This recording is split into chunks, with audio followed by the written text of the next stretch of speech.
Convert or die. ISIS has laid down the gauntlet. So what comes next? Chris Mitchell shares how the Middle East is prepping for the days ahead. Plus, the tattoo artist who's rescuing sex slaves. There were barcode tattoos put on victims by their traffickers, and it broke my heart. On today's 700 Club.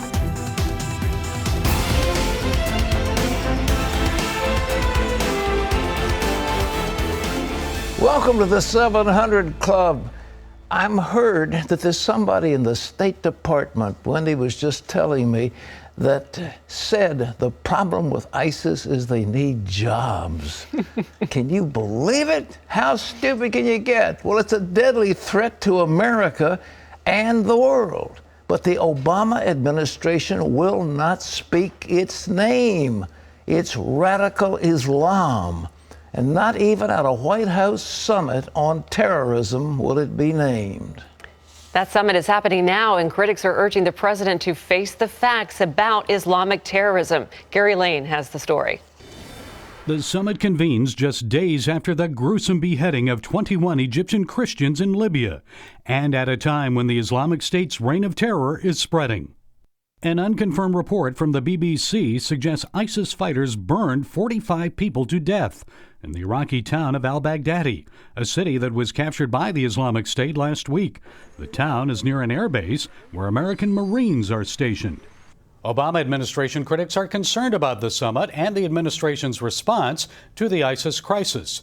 They say the president has refused to call ISIS what it really is, an Islamic terrorist organization motivated by the Quran and bent on killing Christians, Jews, and others. Also, there is criticism of summit word choices. Instead of calling it a summit on Islamic terror, the administration said the summit's focus is on countering violent extremism. State Department Deputy Spokesman Marie Harf was ridiculed after she made this statement on MSNBC. We cannot kill our way out of this war. We need, in the longer term, medium and longer term, to go after the root causes that leads people to join these groups, whether it's lack of opportunity for jobs. And several Republicans on Capitol Hill have expressed concern over the president's Middle East immigration policy. The president plans to allow thousands of Syrian refugees into the country. Members of the Homeland Security Committee say that raises serious security concerns because many of the Syrians allowed in could be terrorists. They say the government lacks the resources to fully investigate the background of Syrian refugees. Meanwhile, the FBI continues to investigate the possible identity of this masked ISIS leader. He appeared in the Egyptian Christian beheading video. Today, we're on the south of Rome. Intelligence officials are analyzing his face and speech patterns. His accent would suggest that he's from North America. He says south instead of south, so he's not from Canada. All praise is due to Allah. I think he sounds pretty American. Just one of thousands of Westerners and others who have now joined ISIS in the reign of global terror. Gary Lane, CBN News. I'm appalled, ladies and gentlemen. It has to be. We have a president who really doesn't like this country. He doesn't want us to be exceptional. He doesn't want us to lead the world. He wants to lead from behind. He's dithered and dallied on so many issues, and it's always he's coming in too late. You know, the crisis arises in Iran, for example. We could have taken a bold stand and really helped the freedom movement. He doesn't say a word until later on. He doesn't say anything about what's going on in Syria till it's too late. Same thing with all these crises, and then to have a person say, well, what they need is jobs. I mean, how stupid can you get? But we're inflicted with this thing, and we've got to make the best of it. Well, in just a few minutes, we'll talk to our Middle East bureau chief about the threat from ISIS and the persecution of Christians in that area. But first, France is trying to track down members of terrorist sleeper cells. Ephraim Graham has that story from the CBN newsroom. Here's Ephraim. Pat, the country's top security official says 400 suspects have been identified. One of the main concerns for authorities is how to prevent disgruntled criminals or disaffected citizens from being radicalized. At least 2 of the men involved in the Charlie Hebdo terror attack are believed to have been radicalized in jail, as well as the man behind the Copenhagen shootings last weekend. France wants new measures to give intelligence services more leeway to monitor suspects' electronic communications. Stocks are hitting new record highs on Wall Street, with the Standard & Poor's 500 closing above 2,100 for the first time Tuesday.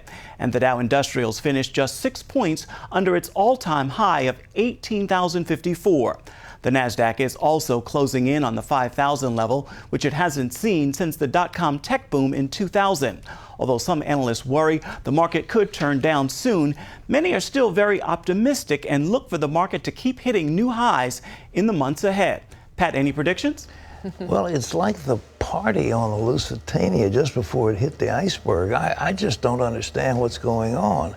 We've got this insurmountable debt. We've got a profligate federal government. We've got slowdown in Europe and in China. I'm with Gary Schilling, who's been talking about deflation, and I think we're going into deflation.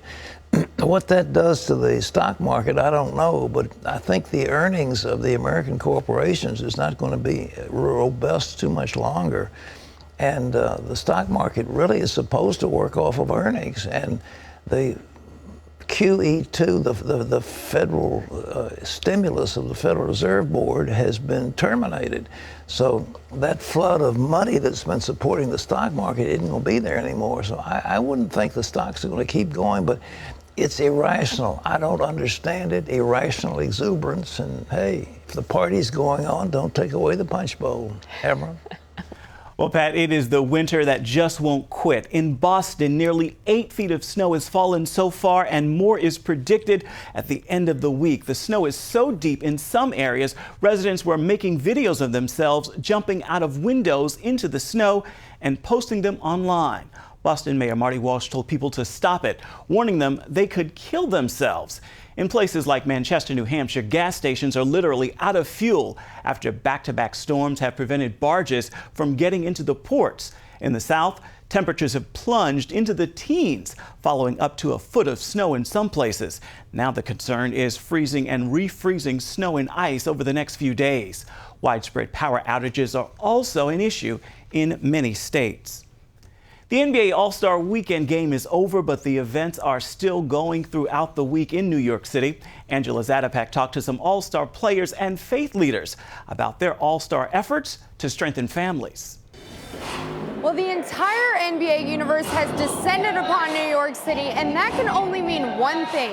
It's NBA All-Star Weekend. Former Knicks player and two-time All-Star athlete Allen Houston has teamed up with other players off the court to throw the first annual Family All-Star Jam. The Allen Houston Foundation paired up with the Soul Exchange Sneaker Show, sharing an important message for today's youth and their families. We really want to do something fun where we brought families and kids together. The goal is to really make, a purposeful day fun.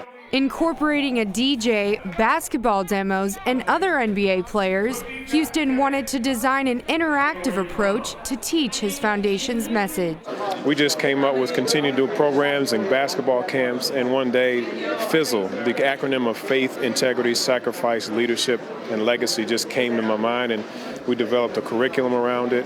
Now we're doing these events around it. If we really want to be relevant to this culture and to society, we're going to have to speak the word of the Lord in a way that is not offensive and doesn't shut them off from receiving it. What better way than to throw a whole bunch of sneakers in the room, some of your best music, and an all-star, and then have me as MC, because I'm crazy. Houston hopes that the foundation and tonight's event can help inspire the youth on connecting with their families, specifically fathers and their children. He brought his own father tonight that actually taught him how to walk on a basketball court. For years, my father and I have talked about just having the importance of legacy, with having young men and women have an important male figure in their lives, and fathers, how, we just feel like there's a void. We are dealing with an epidemic of fatherless homes.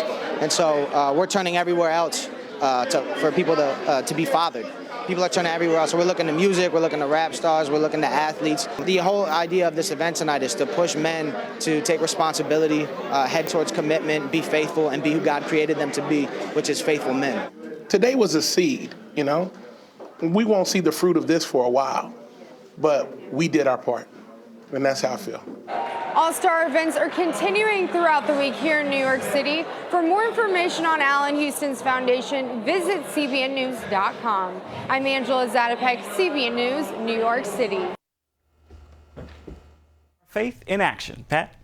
I'm congratulated. It's so wonderful. Here's so many bad things about athletes beating up their girlfriends and doing all this stuff. And to see these guys trying to help the needy and showing the kids a better way, it's wonderful to see it, because these young people are looking for role models. And we're going to get a guy later on that he had an alcoholic stepfather, and that was his role model, and he got in a lot of trouble. So congratulations to these athletes. Wendy.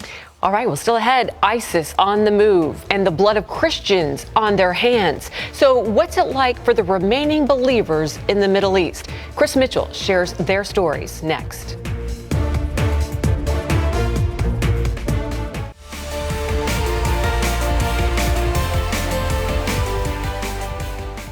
Well, ISIS burst onto the world's stage last summer. Of course, the president called them the JV team. But then suddenly they captured Iraq's second largest city, Mosul, and began brutally killing its hostages for all the world to see. And now ISIS threats go beyond the Middle East, and it's even promising to fly its flag over the White House. Take a look. Following its blitzkrieg on Iraq, CBN News Middle East Bureau Chief Chris Mitchell traveled to the front lines of ISIS. This is the end of the road for the Kurdish military. This is their last checkpoint. But if you look down the road here and see that bridge in the distance, that's the first checkpoint for ISIS and the beginning of the region and the area that they control. He also sat down with the Peshmerga, the Kurdish military, heard horrific stories from Yazidi families, and met those Christian refugees who came face to face with ISIS and shared their gripping accounts. They take everything from the house, from the store, everything. And they take like machine, everything, because they are Christian. Just the name Christian. They hate Christian especially. We don't know why. Jesus save me. Oh, the terrorists. Forgive them. Forgive them. Because they didn't know. They didn't know what they were, what they act. Mitchell chronicles those experiences in his new book, Destination Jerusalem, which follows the rise of ISIS, the threat it poses to the world, and the tragic persecution of Christians in the Middle East. The book also shows how you can prepare for the dangerous days that lie ahead. Well, Chris Mitchell is with us now. Chris, good to see you. It's great brother. to be with you, Pat. Welcome back. Hey, listen, you saw ISIS up close and personal. What did you learn from that experience? Well, we were, like you said, just that video, we were about a mile away from ISIS. Actually, when we were with some of the Iraqi police, we were about a half a mile from ISIS. What did I learn? Well, devastation. They just leave sort of a trail of devastation in their wake. We saw that. We got to see, for example, in the first refugee camp, we talked to an Iraqi soldier who worked in intelligence, and he told us what ISIS goals were after interrogation. We talked to a Yazidi woman who lost her son because he had gone back to get some food. He was captured by ISIS, beheaded, and then... Wait a minute, the son was captured. He just went to some food and they beheaded him? He was on Mount Sinjar. They had fled Sinjar. He went back to try to get some food, and they captured him. We talked to a number of Christians who fled for their lives. And the reason for the book actually is three: to warn people about ISIS and their goals, to tell people about the awful persecution because of ISIS and throughout the Middle East, and help people prepare for the days ahead.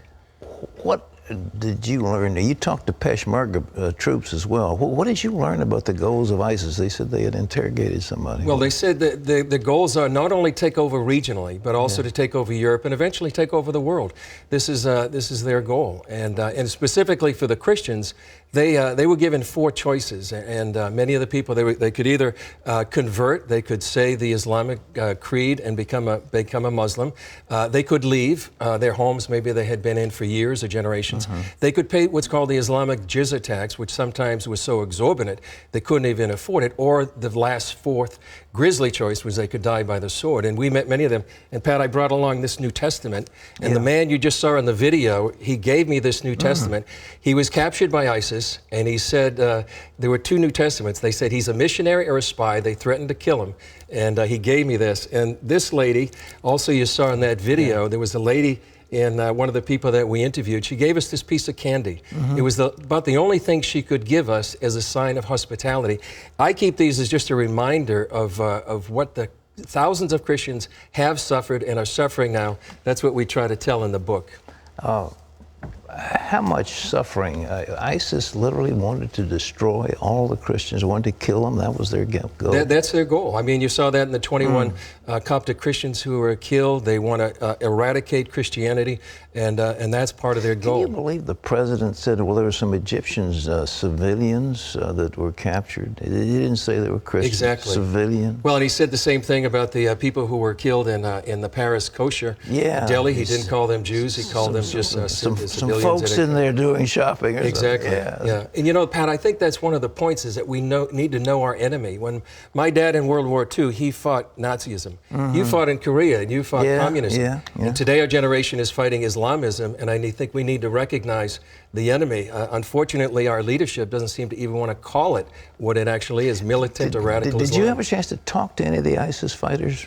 Not the ISIS fighters. I don't think I'd be here if I was talking to the ISIS fighters.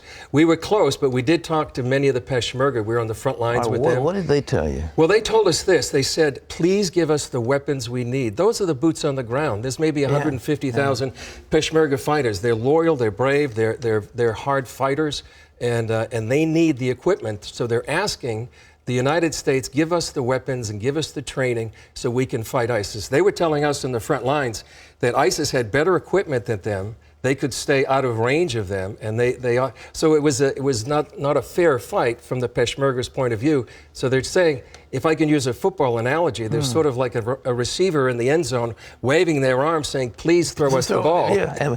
Well, are we doing it finally, or are they still not getting to it? I talked just a few weeks ago to Senator Corker from Tennessee, and he said they're still working on it. And unfortunately, it seems like the Baghdad government is hindering the transfer of weapons to the Peshmerga right now. That's horrible. Yeah.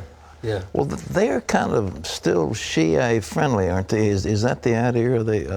If they're Shia friendly, then they'd be friendly to Iran. Am I reading that right? You are. I think one of the main goals of the president right now is that he would get a nuclear deal with Iran, and I think that's preventing him probably some of his whole Middle East policy from implementing the way you think it should, because he wants to try to get this deal with Iran on March 24th.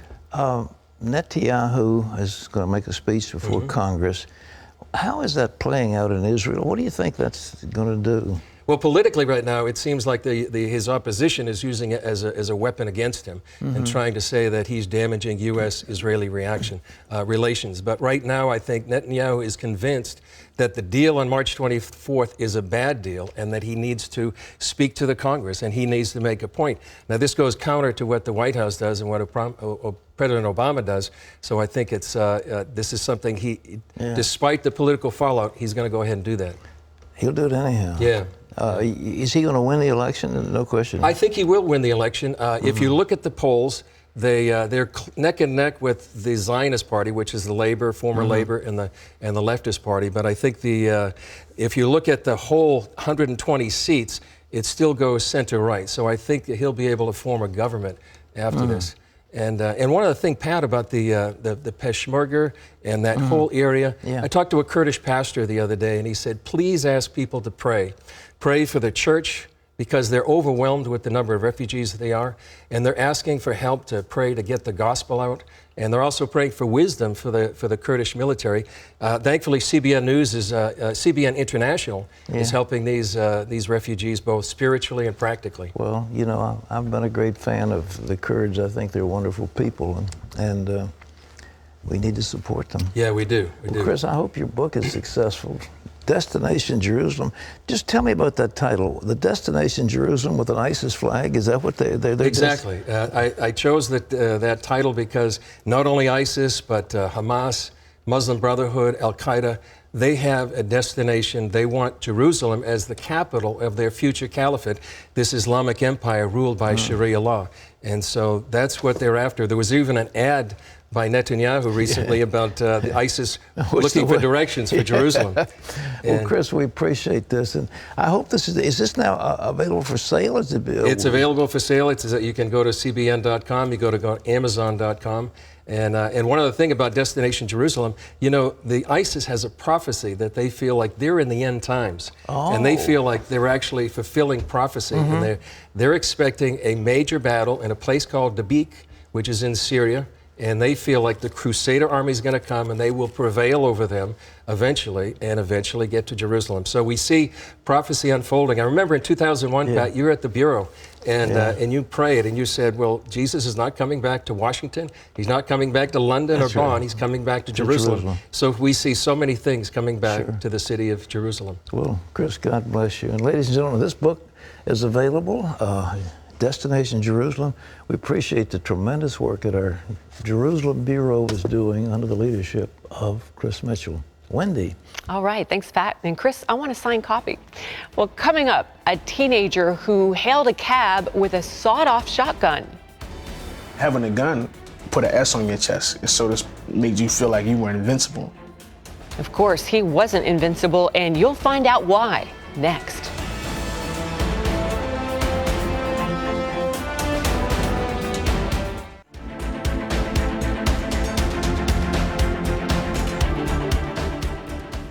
A troubled youth. How come Travis Holloman got expelled from school? Not once, not twice, not 3 times, but 6 times. He gained a fierce reputation through fighting. And before long, Travis graduated to armed robbery when a sawed-off shotgun became his weapon of choice. So we got in front of the house, called the cab, and the cab came. I put a mask on. And I hopped in the backseat. The first thing I did, I pulled the gun out. The guy froze. Travis Holloman was only 16 years old when he committed armed robbery. His tendency for violence began at home. My mother and my stepfather would argue a lot. It sometimes got physical. They would fight each other, and then it spilled over into me and my brother. Travis's stepfather began to physically abuse him and his brother. I remember one instant he was drinking a lot, and they called me and my brother upstairs, and he laid back on the bed and picked his foot up, and he kicked my brother into the wall. And I remember what that did to me. It made me angry, but you can't do nothing. You can't do really anything at that age. One day, Travis discovered a new way to deal with his increasing anger. I was walking home with some friends, and this guy was just doing nothing to us. He was doing absolutely nothing. He was out playing football, and we just walking past him, and he said something, I think it was hi. We beat this guy so badly for no apparent reason. That kind of sparked something. I like what it did for me. It was a release. It made me feel better. I got validation from my friends. As Travis grew older, his anger intensified, as did the violence. We would get in fights with people, and they had guns. So quite naturally, we would get guns. And having a gun put an S on your chest. It sort of made you feel like you were invincible. And at this particular time, when I was 16 years old, I had possession of a sawed-off shotgun. A friend suggested they put his weapon to use. So he asked me, would I be interested in, let's commit a robbery, armed robbery. And I was like, yeah. Their target was a taxi driver. The guy froze, and he was like, whatever you want, just take it. And I felt some anger that I didn't know I had on the inside of me. I cursed at him. I was so hateful to this guy. I was like, can you move, I'm gonna blow your head off. And I know I would have done it. The only thing that stopped him was that the gun was empty. Right before we did the crime, I was like, man, I'm taking the ammunition out. And something in me that day told me, take the bullet out. The two fled with the money, but were soon arrested. His friend was sent to jail, and Travis was taken to juvenile detention. While there, he had to face the hard truth. I was surrounded by kids who were angry, kids who had committed murders. I was like, man, am I really like that? Do I really deserve to be here? And the truth of the matter was, yes. So I really wasn't angry at anybody else no more. I became angry at myself. And I was like, God, if you can do anything, now would be the time to do it. Soon after, a minister visited the detention center and spoke about Jesus. He was talking about a transformed life. He can really transform your life. He can give you a new heart. He was just preaching the purest and simple I had ever heard it. Jesus loves you and he'll forgive you. Just ask him to forgive you. And I did that. And when I did that, I felt no anger, self-condemnation, and guilt I felt for myself. I didn't feel that anymore. Travis was charged as an adult and sentenced to 8 years in a maximum security prison. He says it was there that Jesus completely changed his life. I like what was going on in me, the way I was feeling. I had a love for life inside of that prison. I had a love for life that I hadn't had on the outside. I was just overjoyed by the fact that Jesus had pretty much transformed my life, and he was just getting started. Today, Travis works at a local barbershop and is expecting a child with his wife, Tiffany. He's also reconciled with his parents and currently being licensed to lead a prison ministry.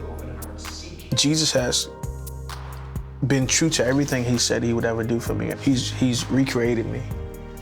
And I look at myself and I weep as I worship him. And I just love the Lord. I love him so much, mainly because he presents himself as this God who came down. We don't have to reach up. He comes down.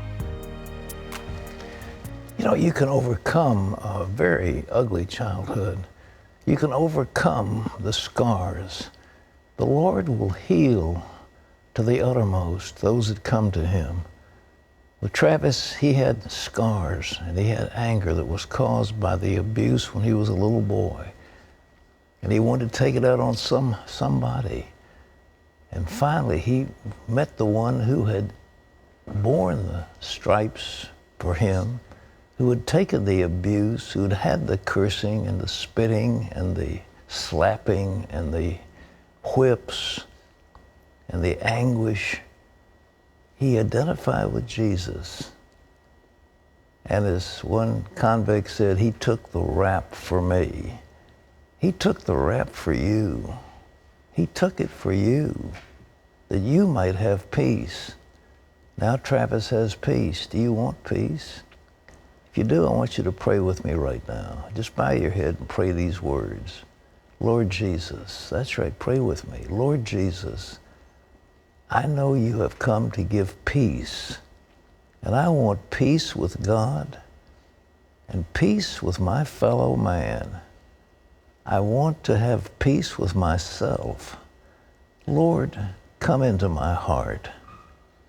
Take away the anger and give me peace. And from this moment on, I want to be part of your army, part of your family. I want to live for you. So I invite you to take over. I give you my life, and I receive your sacrifice for me, and I take you as my Savior. And thank you, Lord, that you have heard my prayer, and thank you that you've come into my heart. Now, if you prayed that prayer with me, I want you to do something. I want you to tell somebody, because you need to establish that you just made that decision. So we have telephone counselors. They've all had the same experience you had. There's not one of them there, as far as I know, who hadn't accepted the Lord. They all love the Lord and they love you. And so we've got a telephone number. It's a toll-free number. There's no financial obligation or anything whatsoever.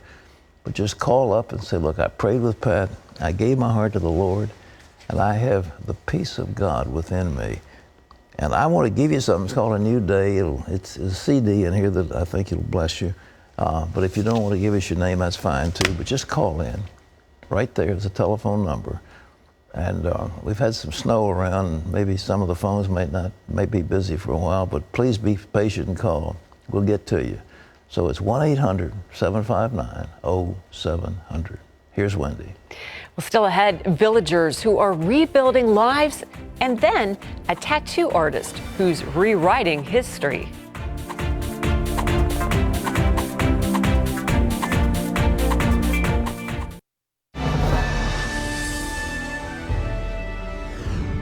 And welcome back to the 700 Club for this CBN News Break.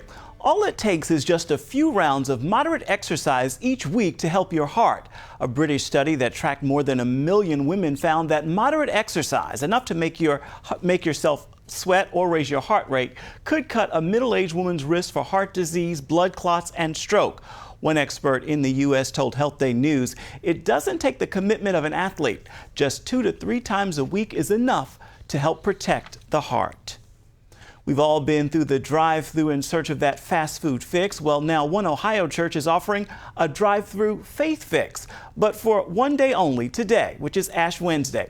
Clergy at Advent Evangelical Lutheran Church near Columbus are offering drive-by ash service. A reverend at the church says congregants have been supportive of receiving the drive-by ashes on their foreheads. He tells the Columbus Dispatch it could be a first step back for some people who haven't been to church in a few years.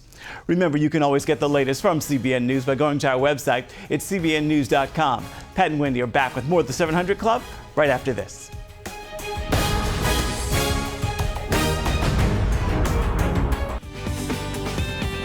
To see this week's most viewed stories, go to cbn.com. Hey, you're watching the 700 Club. We're delighted to have you with us. It's still going to be cold, by the way. It's going to be maybe record cold tonight in our area, all through the south. This cold is spreading. As I said, there's some kind of a blocking trough that runs from Russia all the way to the to Alaska area, and that's throwing cold air east and throughout the country. So it's cold, it's going to get colder. But anyhow, in the Philippines in 2013, it wasn't cold weather, it was hot weather. Typhoon Haiyan devastated that island country, leaving more than 1 million people homeless, including this young girl and her family. 7-year-old Monique and her parents live in a village on the eastern shore of the Philippines, where the worst typhoon in the nation's history destroyed everything. The rain and wind really hurt as we ran away from the storm. The air smelled like seawater. We never thought the waves would engulf our whole village, but they did. It was really hard. After the storm surge, Monique's house was gone. To escape the elements, her family huddled together in a makeshift shanty with 3 other families. At night, moms and dads would rest sitting up so that the children could lie down to sleep. But the community had an even more critical need. They had no fresh drinking water. We could not drink the water from the open well. It was very salty. I didn't know how we would be able to recover from the disaster. Within days, CBN was on the ground providing emergency food and supplies to storm victims. We set up a temporary desalination plant to convert seawater into fresh drinking water. A few weeks later, we dug a permanent well for the whole community. The water tastes and feels good. Then CBN built the family a new house. As a net fisherman, Monique's dad knew he would never have the means to rebuild on his own. As the house was going up, he made some new furniture, and soon the family was able to move in. I'm so happy we can all sleep comfortably. I'm glad that CBN helped us. Now, we are getting back on our feet. Thank you, CBN. Just think you can help somebody in a suffering situation. You know, it feels, you can't just sit around and watch television and say, oh, isn't that too bad what's happening to them? You won't feel good, but if you say, I'm going to reach out and help them, but you can't fly to the Philippines and drop everything. But we can go to the Philippines, or we can go to Indonesia, or we can go to the Ukraine, or we can go to Africa, or wherever, and help people. And so when you join the 700 Club, you're part of an army of hundreds of thousands of people that are reaching out to make a difference in our world. Now, if you join, I have something that our producer came up with, and it was a great idea. And so I was there with Scott Ross, and we had healing testimonies, beautiful testimonies. And then Scott and I talked about the biblical implications of healing. And it seems to have caught a chord. People seem to like it. And we'll give this to you. It's called Be Healed. It can change your life, and we can make extra copies available if you're interested. But if you want a copy, we ask you to join the 700 Club. It's 65 cents a day, and you could be a part of an army that's changing the world. You had somebody wrote on this, did you? Oh, yeah, I sure do. Sharon from right here in Virginia Beach, Pat, she says, love this DVD. I'm so happy Pat, that you are spreading God's mercy, grace, and love, and we've gotten so much great feedback from it because people want to know. Well, up next, an artist who's giving the victims of human trafficking a brand new look. I wrote down because they look just like my daughter and her friends. And I was like, how can I say no? Of course. Meet the man behind Inc. 180. Plus, we'll bring it on with your email questions. Rhonda says, I own several rental properties, and I feel that it is wrong for me to rent to unmarried couples. Am I being a fanatic? We'll tackle this issue and more next.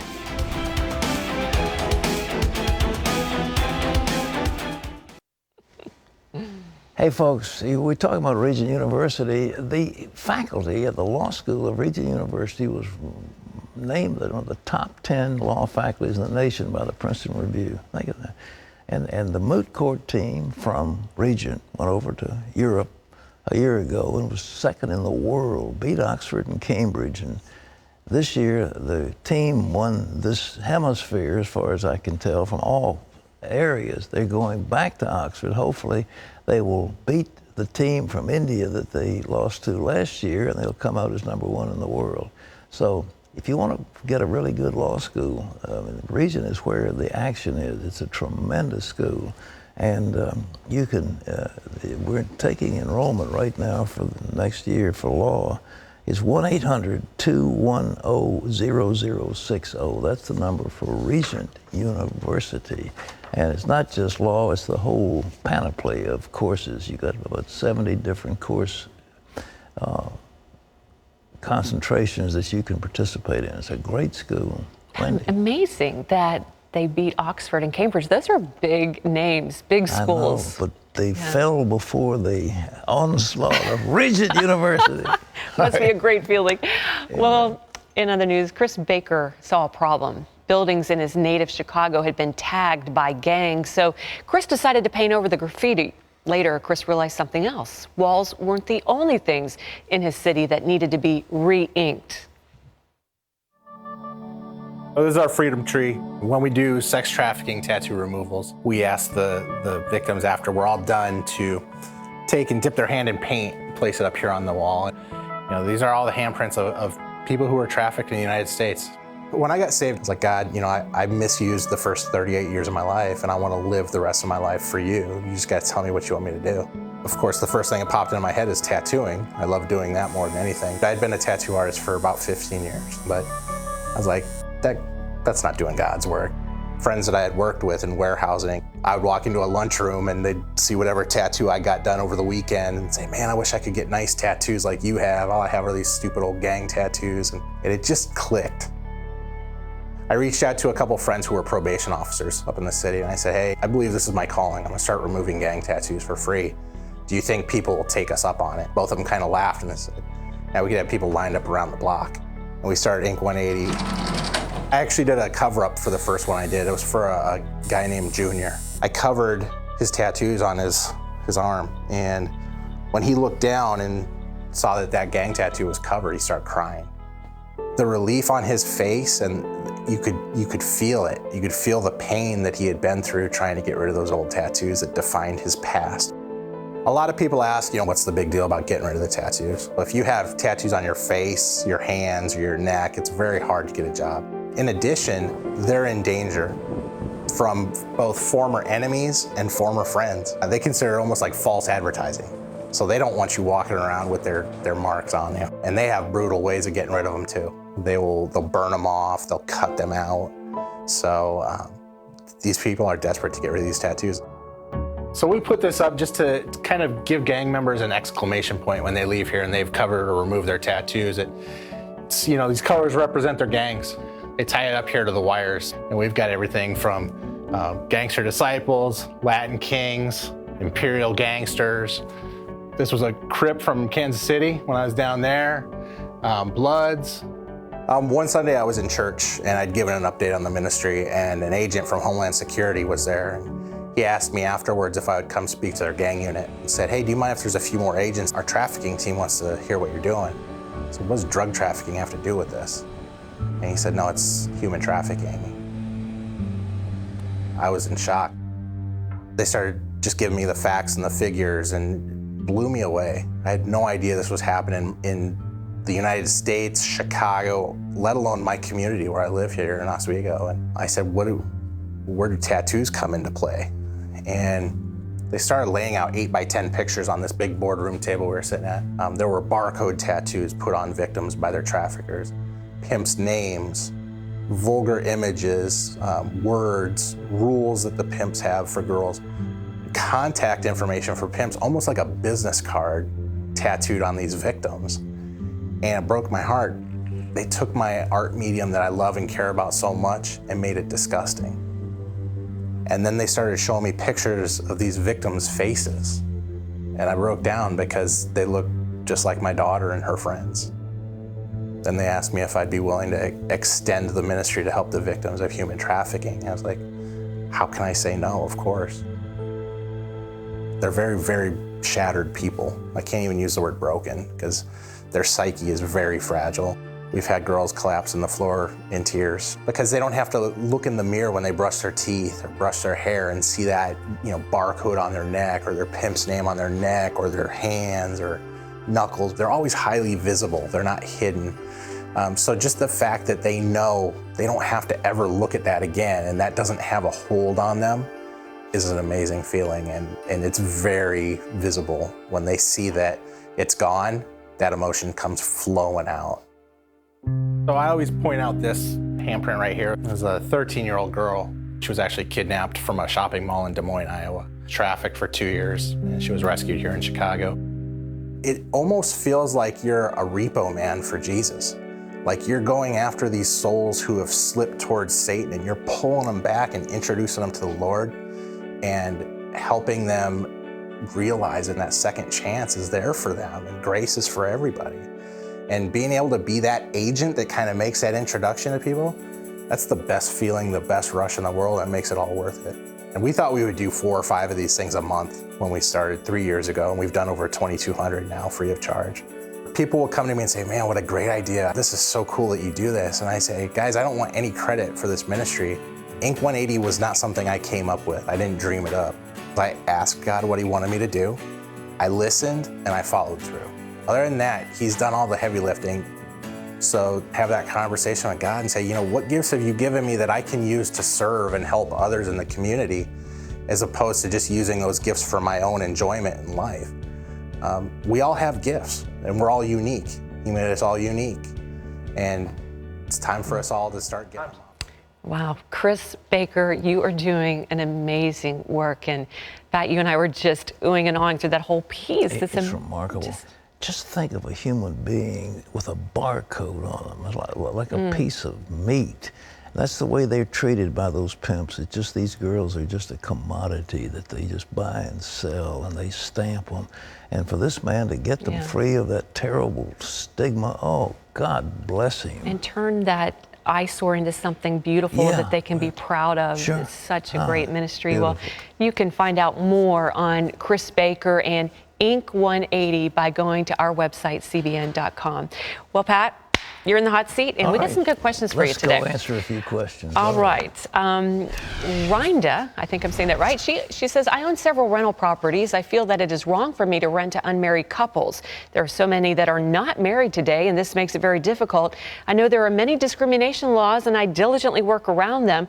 I feel that the Lord has made a way for me to have these properties, and I'm trying to honor him by putting him first and obeying his will. Am I being a fanatic?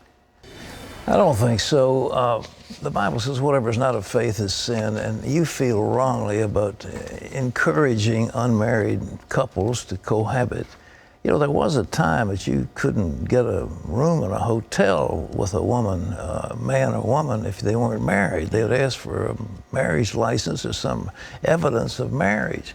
That was 30, 40 years ago, but now it's everything goes. But I think if you're holding fast to your beliefs, that's fine. No, you're not being a fanatic, all right? All right, this viewer says, do you believe we are living in the last days? If so, what do you recommend to a young follower of God who wants to be ready for Jesus' return? The Bible says, occupy till I come. That means get out and do his work, do his bidding. You remember the story of that steward his master went on a trip and he started to get drunk and beat the servants. And the Lord said, the one that will be honored is the one that is looking after his household. So you're to feed the sheep, feed his people, look after his people. That's what you need to do. You don't need to go off in some cave or sit on a mountain or do a, disaster prep or any of that stuff. What you need to do is to continue to lead people to Jesus Christ. That's what he wants you to be doing in preparation for his coming, because he wants to fill up heaven. All right? Amen. This viewer writes, are Christians considered to be sinners saved by grace or righteous people that are no longer under the law? Don't waste your time on semantic nonsense. I mean, we are sinners saved by grace. Of course we are. Then once you come to the Lord, you are righteous in him. You're called saints, the saints of God, because God makes you holy. And so both of them are right. They're both right, but they're different phases. I mean, don't worry about it. Okay. Esther writes, when we pass on, do we know that we're dead? Wherever our soul is, do we know that we're no longer here on earth? Can we see our loved ones? My grandkids asked, and I don't know how to explain it to them. Well, get the story about Lazarus and the rich man. And the rich man, Lazarus died, and he was carried by the angels to Abraham's bosom. The rich man died, and he woke up in hell. And he looked, and he saw Abraham and Lazarus, he saw Lazarus in what was called Abraham's bosom, and he said, Father Abraham, do me a favor, let me Lazarus just touch my tongue with some water. I'm tormented in this flame. And he said, let me go back and talk to my brothers.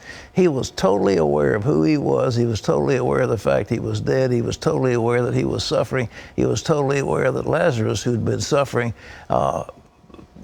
as a beggar, was now in heaven enjoying the good thing. He knew it all. Okay? All right, good answer. Well, Chris writes, excuse me, my wife and I disagree about tithing. She agrees to go along with me tithing the net. I have heard several different ideas on this. If I can get her to agree to the net tithe, do you think God still blesses it? When I give, she gets upset, and then I feel like I might just have kept it in my pocket. I will add that she used to be totally against tithing, and now she is open to the net tithe. What are your thoughts?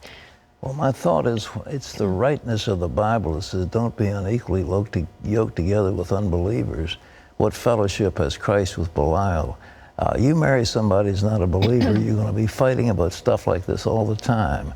How come you're wasting our money with that bunch of hypocrites down at that church? I mean, that's what they say. And you don't need that. So seeking a mate, find somebody who loves the Lord, and you together go through life together. But in terms of your wife, if you're the head of the household, you're supposed to be, don't be quibbling on whether it's the net or the gross. I mean, it depends on your financial situation. But I think God he's not a Philadelphia lawyer, and he's not some green eyeshade bookkeeper. He's God Almighty, and he wants your love. That's what you're giving. That's what a tithe is. You're giving him an evidence of your love. Okay, well, that's all the time we've got for questions. Good answer. Thank you. Not an easy question. We leave you with today's Power Minute from Matthew chapter 28. Come unto me, all you who labor and are heavy laden, and I will give you rest. Hey, by tomorrow, a story of deception. Alan and Lisa Robertson tell what kept their marriage together. That's the Duck Dynasty clan. Duck Dynasty. Yeah. Yeah, okay. That'd be great.